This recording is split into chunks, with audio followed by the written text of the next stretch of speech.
अस्सलाम वालेकुम जी, कैसे हैं आप लोग? ठीक ठाक हैं, खैरियत से हैं? उम्मीद है कि आप लोग ठीक होंगे। आज का जो हमारा टॉपिक है वो भी बड़ा इंटरेस्टिंग टॉपिक है। वो इस तरह के how to create MCF order या MCF multi channel fulfilment order, वो क्या होता है। तो बेसिकली इसमें बैकग्राउंड स्टोरी मैं आपको बता देता हूँ। ऐसा है कि अगर आपका क्लाइंट कहता है कि मेरा एक फ्रेंड है वो टेक्सास में रहता है, तो इस तरह करो कि मेरी एक प्रोडक्ट ना उसके एड्रेस पे सेंड कर दो विदाउट प्लेसिंग एनी ऑर्डर, तो आप सेंड कर सकते हैं। इसी तरह यूके की मार्केट के अंदर, अपना यूरोप की मार्केट के अंदर भी ऑप्शन मौजूद है कहीं पर भी लेकिन ऐसा ऑप्शन नहीं है कि आप यूके से यूएस में भेज रहे हैं, यूएस में से यूके में भेज रहे हैं। आपको क्लाइंट कहता है कि मैं फॉर एग्ज़ाम्पल मेरे पास स्टॉक पड़ा हुआ था मेरे पास घर में, लेकिन वो ख़त्म हो गया है, तो आप इस तरह करो कि मेरा फ़लाँ एड्रेस दोस्त का है, वहाँ पर ना फ़लाँ प्रोडक्ट के 2 यूनिट्स भेज दो, 5 यूनिट्स भेज दो, तो आप यहाँ से विदाउट प्लेसिंग ऑर्डर वो यूनिट्स डिस्पैच कर सकते हैं। अच्छा, इसके अंदर एक और सिनेरियो ये भी है कि फ़र्ज़ करें कि आपने मार्केट प्लेस पे भी प्रोडक्ट लगाई हुई है, आपने शॉपिफाई का स्टोर भी बनाया हुआ है, आपने वेबसाइट भी बनाई हुई है और आपको वहाँ से भी ऑर्डर आते हैं, तो सम टाइम आपकी वो प्लेटफॉर्म जो है वो आउट ऑफ स्टॉक हुआ है किसी भी रीज़न से।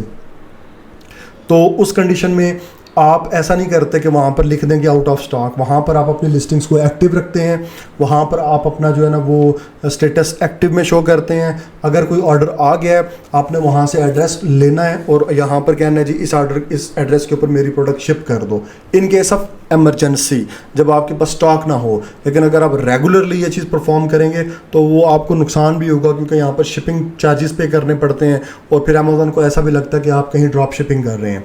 ठीक है, तो मूव करते हैं स्क्रीन की जानब। मैं आपको गाइड करता हूँ कि कैसे आप एक MCF ऑर्डर क्रिएट करते हैं अपने क्लाइंट के कहने पर, या मतलब कहीं पर भी आपने स्टॉक को, यूनिट को किसी को सेंड करना है to just review, to get some information, to check the quality, any type of work if you have, you can send the unit as per your need.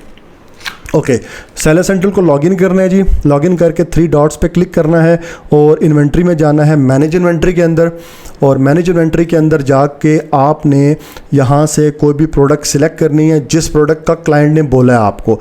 ये ना हो कि क्लाइंट बोल रहा है येलो कलर सेंड कर दो और आप भेज रहे हैं पिंक कलर, ऐसा बिल्कुल भी नहीं करना। ठीक है, तो फॉर इंस्टेंस क्लाइंट ने बोला जी ये वाला SN और ये SKU 13 नंबर का जूता वो आपने सेंड करना है फ़लाँ एड्रेस के ऊपर। आपने यहाँ से इसको सिलेक्ट करना है, इसको सिलेक्ट करके आपने यहाँ से जाना है और यहाँ पर ऑप्शन आ रहा होगा क्रिएट फुलफिलमेंट ऑर्डर, इस पर क्लिक करें। ओके, इस पर क्लिक करने के बाद आपके पास your account is blocked from placing. Okay, हम अकाउंट को चेंज कर लेते हैं, नो इशू। अगर आपके अकाउंट में मसला है तो हमारे पास और अकाउंट हैं, हम वहाँ पर जाके ये चीज़ परफॉर्म कर सकते हैं। कोई पेमेंट का मसला था उस अकाउंट के अंदर, इसलिए अमेज़न वहाँ पर अलाउ नहीं कर रहा। मैनेज ऑल इन्वेंट्री के अंदर गए, यहाँ से हमने कोई भी SKU या SN सेलेक्ट किया जिसके ऊपर क्लाइंट ने कहा है। तो फॉर इंस्टेंस ये प्रोडक्ट है तो हमने यहाँ से इसको सिलेक्ट किया, क्रिएट फुलफिलमेंट ऑर्डर। ओके, यहाँ पर सबसे पहले आपने क्लाइंट को बोलना है जी मुझे क्लाइंट का नाम बता दो। यहाँ पर आपने क्लाइंट का कस्टमर का नाम लिखना है या जो भी बंदा है उसका नाम लिखना है। फॉर एग्ज़ाम्पल मॉर्कल एक क्लाइंट का नाम है, उसका एड्रेस है जी C132 स्ट्रीट A, मैं वैसे एक रॉन्ग एड्रेस लिख रहा हूँ, ब्रुकलिन न्यूयॉर्क। ठीक है, सिटी कौन सा जी? ब्रुकलिन। स्टेट कौन सी है? न्यूयॉर्क। यहाँ से आपने न्यूयॉर्क सेलेक्ट किया। पोस्टल कोड क्या है? पता नहीं क्या कोड है इसका, मेरे ख्याल से ये है। ओके, मैंने वो लगा दिया।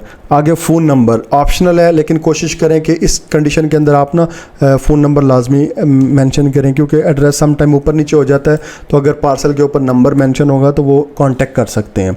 ओके, यहाँ पर आपने नंबर लिख दिया।